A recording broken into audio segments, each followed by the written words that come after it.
the way that our founders wrote the Constitution, the way that it's supposed to be is the people have a say in decisions of war and peace, right, through their elected representatives.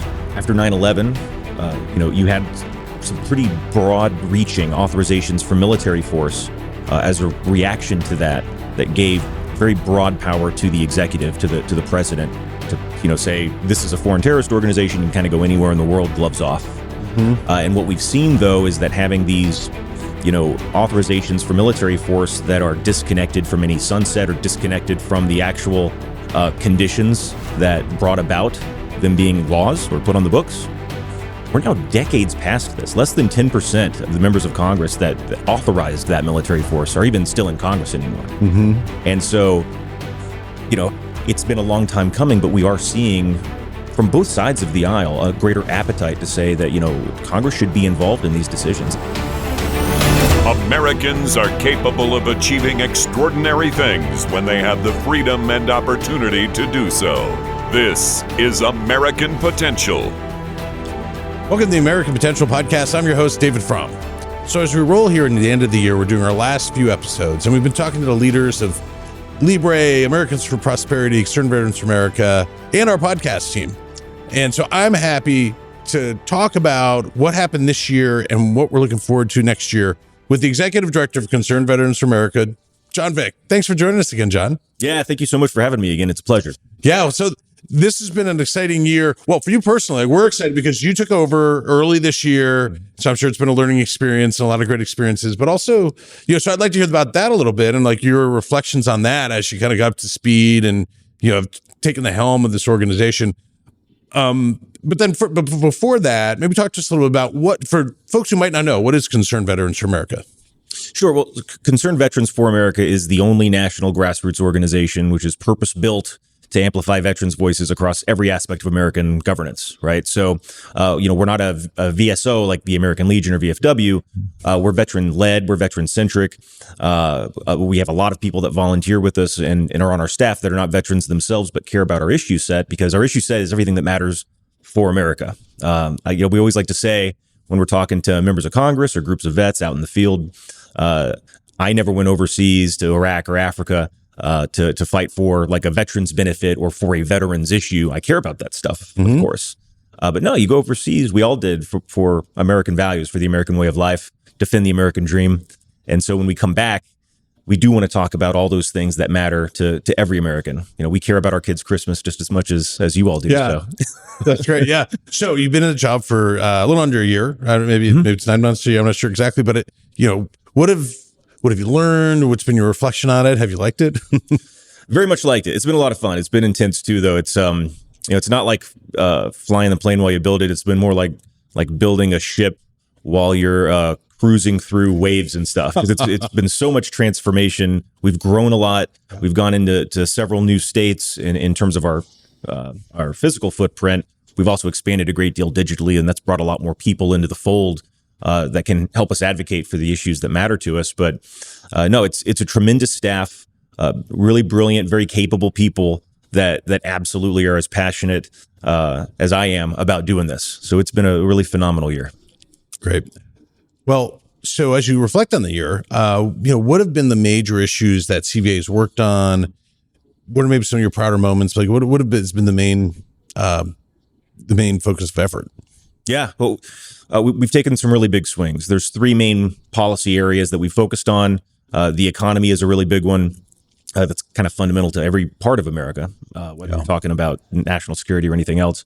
Also, foreign policy, the way that we use diplomacy overseas, but especially how we use our military overseas. And then, of course, veterans issues. And in particular, this year, the Veterans Access Act of 2025, which we recently just passed 1 million calls made into the right congressional districts to influence getting this legislation across the finish line.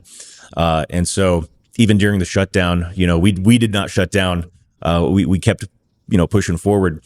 The really big paradigm shift, in my opinion, that we accomplished this year, and we've been advocating for this as an organization since well before I got here, but that's outdated war powers. The 1991 and 2002 authorizations for use of military force against Iraq that have been on the books I've been in the military for 22 years. These things have been on the books the entire time I've been here or been in the military.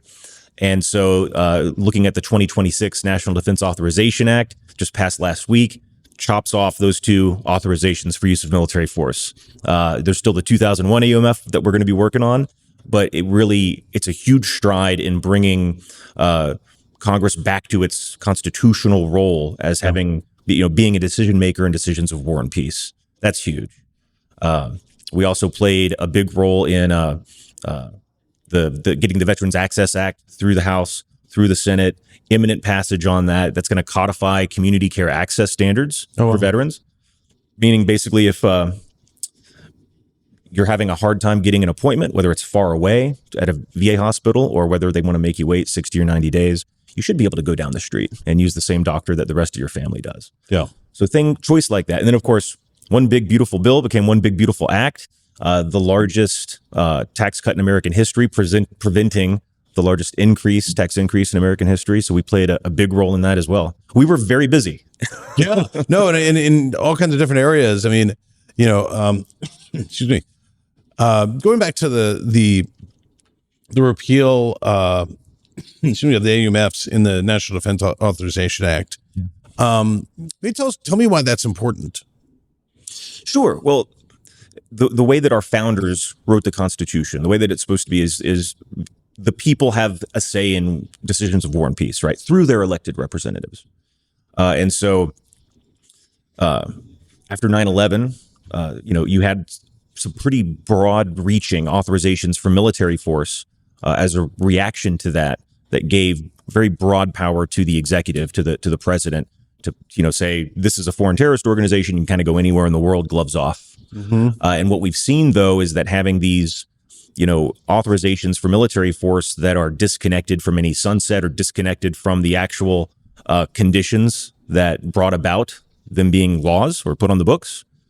We're now decades past this. Less than 10% of the members of Congress that authorized that military force are even still in Congress anymore. Mm-hmm. And so, it's been a long time coming, but we are seeing from both sides of the aisle a greater appetite to say that, Congress should be involved in these decisions. And even right now in foreign policy, you see, things going on in Venezuela. We've talked about the conflict between Russia and Ukraine and what are the appropriate guardrails or bumpers, right, on what we should be doing with our military. Congress should have a voice there, and they're starting to step up, which is very encouraging. Yeah, I think we were talking about earlier. It's interesting when I do these episodes on various topics, but one of the themes that's come out over the last year is whether it be the REINS Act or regulatory reform or other acts where it's really restoring the legislative body's proper role, sometimes just making them play their proper role, but it's saying like, no, these are representatives of the people, and we do have, checks and balances, and they should be initiating this and also be accountable for, making these decisions. And certainly whether to go to war is one of the biggest, most impactful decisions that our government can make. So I love that we're, hopefully getting back to a place where, Congress has a lot of say-so over that, because it should. It's an awesome responsibility, deciding to send somebody's son or daughter into harm's way, maybe not to come back. Mm-hmm. Right? That should be a tough choice. If you decide to be a legislator, that should be a tough job. Yeah. You should make those tough choices and be invested in making the right choices. So it's encouraging to see us getting closer. So on the going to the Veterans Access Bill. Yeah. We believe that'll become law. Am I correct in that? Yeah. Yeah. How do you see that changing things for veterans with regard to healthcare? Well, so in a nutshell, the 2025 Veterans Access Act keeps Congress's promise that was made in the 2018 Mission Act, which basically said if you're far away from VA care, if it's taken a long time to get care, and you should be able to use a private healthcare provider in your community to get timely care. What we saw, though, during the Biden administration and during COVID, which was kind of used as an excuse, we saw community care undermined because you had VA under Biden's VA secretary basically choose not to offer community care, actively undermine it. We had Freedom of Information Act requests that illustrated this as well. And so in military parlance, the Veterans Access Act is the difference between you may and you shall, like delivered with a knife hand. And so, and again, it's a promise that Congress made and that the President Trump in his first administration signed into law. And so this is going to protect that community care. I would say one other thing that's very exciting about it and is going to save a ton of lives is pilot programs built into the Veterans Access Act for mental health and substance abuse treatment. Oh, that's wonderful. Whether you're a veteran or not, everybody knows somebody who's dealt with mental health issues or substance abuse issues. And the window to get help, like when you're ready to finally get that help, is often a day or two. It is rarely like 93 days. Wow. Or whatever you might get from VA. And so the pilot program built into the Veterans Access Act says, whether it's at a VA hospital or a minute clinic, like wherever you can get help, when you need it, you should get it right then. And VA will have your back and cover the cost of that. I'm just struck by the last time we talked about this. I was just struck by it. It's just so commonsensical, and it's a little frustrating that we have to, pass this legislation. But the opponents have been in the establishment for a long time and have really made it hard. But this is really one of the crowning achievements of Concerned Veterans for America. I can say, because I've been around long enough watching this organization, that that CVA have been the leaders in pushing this issue. And it's so impactful to veterans and their families. And it's so important. I mean, the fact that we're not giving the best possible, most convenient and timely healthcare to the people who served our nation is just unconscionable. And so I'm so glad to see that there's this, this movement has moved forward. So that's pretty big. It's going to be a big win. Yeah, I had a few jobs before this one. One of them was in 2015. I was a congressional researcher on the House Veterans Affairs Committee. Really? Nice. So this was right after the 2014 VA Phoenix scandal. And you had veterans killing themselves in parking lots because they couldn't get mental health care treatment. And so would just literally take their lives in the parking lot of a VA medical center. And I mean, I remember this was 10 years ago now, and that's what I was working on. We're now 10 years into the future, and we're still getting the Veterans Access Act passed so that we can ensure that community care is an option for those that need it. It's wheels of progress sometimes turn slowly, but again, like Concerned Veterans for America, dozens of staff, tens of thousands of volunteers around the country. These are people that, whether they're veterans or not, they know that this is the right thing to do. This is part of America's promise to its veterans. And so it's been a real honor getting to watch these things cross over the finish line that CVA started work on years before I got here. Yeah. It's incredibly exciting. That's great. So you guys host an event called Vets on the Hill, and where we bring our CVA staff in to lobby members of Congress. And you had you hosted, you took my seat and my microphone willingly, gave it up to, I never received my stipend, by the way. Oh no, you got every bit of it. You just didn't, it's zero. But you interviewed, veteran and Montana, U.S. Senator Tim Sheehy. I would tell you in another episode, our engineer Matt identified that as his favorite episode of the year. So there you go, for whatever that's worth. But tell me a little bit, like, what did he have to say? And then when you talk to other, elected officials, members of Congress, senators, what do they have to say about CVA and about veterans issues? Well, one of the things I think is really fantastic about Senator Sheehy is his motivations for getting in, right? This guy did not, graduate from college and get a law degree and then immediately become a politician, and that's all he's going to do for the rest of his life. He was inspired by sort of the reckless withdrawal from Afghanistan and in general the state of affairs of the country and the people leading the country. Really, he really does believe in the citizen legislator concept, right? And so it really is a way for him to continue his service, which is how a lot of us view it as well. I also just thought it was very interesting. We're both Naval Academy graduates. I was a plebe, a freshman, when he was a senior, and so I doubt we spoke. I probably just walked the other direction if I ever saw him. Did he try to haze you during your interview at all? Not that I recall. Blocked it all out. But yeah, no, he went on to be a Navy SEAL in the Navy and has done some really incredible things in the civilian world, and now serves as a senator. And so it's really great being able to work with people like that, and also that's one story of service. And there's also all of the other legislators that we work with. That are policy champions in Congress, or our staff, our volunteers. You meet really incredible people. We have generals and admirals that are volunteers for us. That's amazing. And so, yeah, Tim Sheehy's got a lot of really cool stories, but we get to hear those really cool stories all over the place, and we're all working towards the same stuff. That's fun. Wow. How cool. Is there any story from this past year that sticks out to you the most, whether it be like staff members or other folks that you've met? Yeah. I mean, we just talked about Vets on the Hill. It was my first Vets on the Hill, right? And it's a long, proud tradition at CVA. And so there was a little hiccup there during COVID and stuff. And there was a lot of conversation about how to string all this stuff together and make sure we maximize our impact. We'd also expanded our policy portfolio on the economy. Yeah. And so the craziest thing that I remember, again, this was about 6 months into my role here. You had these three policy areas: the economy, foreign policy, and the veterans issues, and especially the Veterans Access Act. And we really expected to bring all of our staff and a lot of our volunteers to the Hill, take these congressional meetings. And most of the time we'll talk about the Veterans Access Act. I think one big beautiful bill was going through the Senate. So we're definitely going to talk about that. Those dates just kind of lined up coincidentally. And then while we're on the plane to DC to talk about this stuff, that's when the Israel and Iran kerfuffle is going on, and we're talking about bombing Iranian nuclear facilities, very much in the wheelhouse of foreign policy. And so, having the entire staff be fully ready with veterans issues, and then get up to speed really fast on like, okay, we have to really flex on one big beautiful bill to get this thing over the finish line.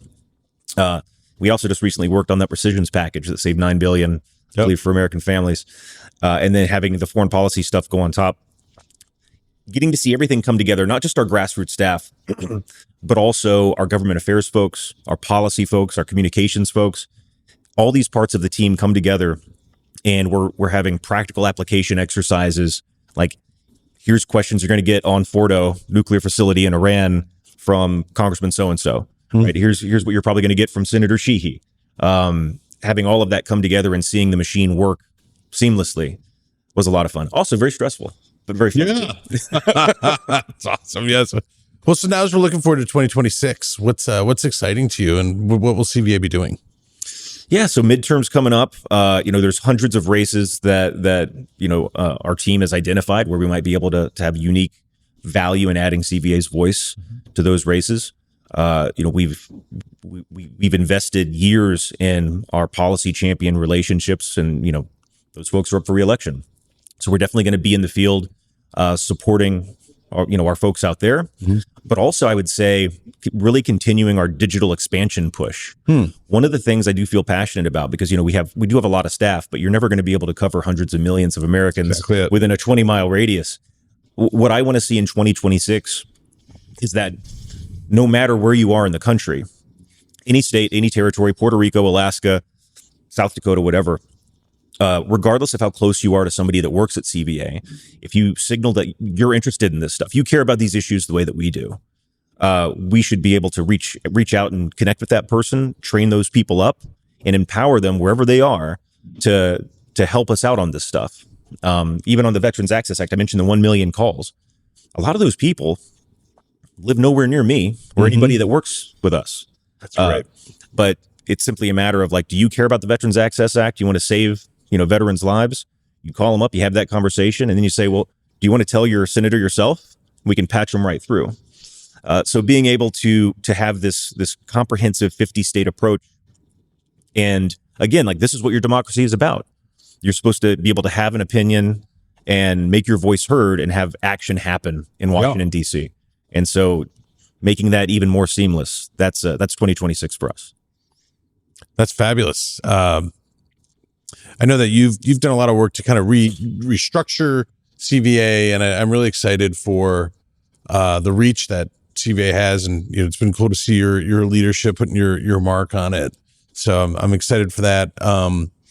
So just anything, I mean, we kind of covered this, but like, just as we kind of move on and close out the year, is there, anything that you're most excited about, even maybe looking back or looking forward, just that like kind of gets you going, like, the excitement just kind of bubbles out? Yeah, no, I think the most exciting thing about closing out this year and going into the next one is just all of these things coming together, all the different kinds of ways that we've managed to be successful. And it's, it's hard to get excited about words like process efficiencies and things like that. But that's the fun thing about the first, 6, 7, 8 months of this job, is getting to really get into the engine and also leverage my background too, working in advocacy and politics in a number of different ways, and being like, well, how can we maximize juice from squeeze? And we've seen that not just in like the number of volunteers we've been able to activate at record numbers, or the landmark legislation that we've been able to help get passed this year. Stuff that like the War Powers thing we had a 3-year plan on that, but like we saw that the moment was right and we went for it, and it's working out. And that reflects itself too in earned media and social reach. Where I think we're 212% right now over our stretch goal for the year. So seeing it work, right? Yeah. And like, we're this thing's getting better every single day. Well, I've always thought one of the, we've had a number of CVA employees on the podcast. I've known them from working with them for years, and it really is a uniquely great group of people. Most all of them, not all, almost all of them have served their country or are related to someone who did, but they're just a wonderful group of people. And I'm sure it's an honor for you to lead them, but it's just been fun. I had mentioned earlier that we were talking on a previous episode about what was our favorite episode for the podcast. Mine was actually our Memorial Day episode with David Houston, because he talked about, loss, like losing friends and soldiers who he was serving with in Iraq. But the way he did it was so reflective of like the camaraderie and the brotherhood that he had. And like, there were funny stories about these guys, and then obviously like emotional, sad things because they're no longer with us. But the way he did it was so touching and accessible, at least for me. And I really appreciated him opening up a little bit. And then he told me actually just a few days ago that he had sent it and shared that episode with a few of his buddies he had served with, who, obviously have struggled with the loss of their friends. And they said that it was healing, and like it was something that was good for their soul. And I was like, wow, we play a tiny bit of that. That's pretty amazing.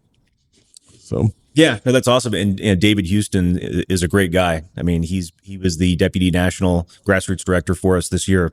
Yeah. And also has played no small part in some of the big advances that we've had in terms of, especially with hybridizing some of our community GEDs, even in other brands. Only about half of our volunteers and staff are veterans. A lot of it's military spouses, or it's just people that care a lot about what we do. Mm-hmm. And those people exist in great numbers throughout AFP, throughout Libre. These are not mutually exclusive clubs. And so getting to work really closely across all of our brands and our sister organizations has been fantastic. David has done a great job leading that up. Yeah, that's great. Well, I'm really excited for the work that you've been doing, and the work that CVA is going to continue doing. There's some big wins to kind of close out the year coming down the pike. And so you got a lot of work ahead of you to equal that next year, I guess. Yeah. It's a good problem to have. Yeah, it is. Well, John, thanks so much for joining us. I hope you have a great new year. Happy holidays to you. Thank you, David. Thanks. Hey, folks, if you like this episode and would like to stay connected with the podcast, be sure to like and follow us on YouTube, Instagram, and Facebook. And remember, freedom and liberty are often taken for granted. Don't take it for granted. Go out there and defend freedom and liberty. Thanks for joining us, and we'll see you on the next episode. Thank you for listening to American Potential. You may listen to more stories from Americans working every day to expand freedom and opportunity in their communities by visiting AmericanPotential.com.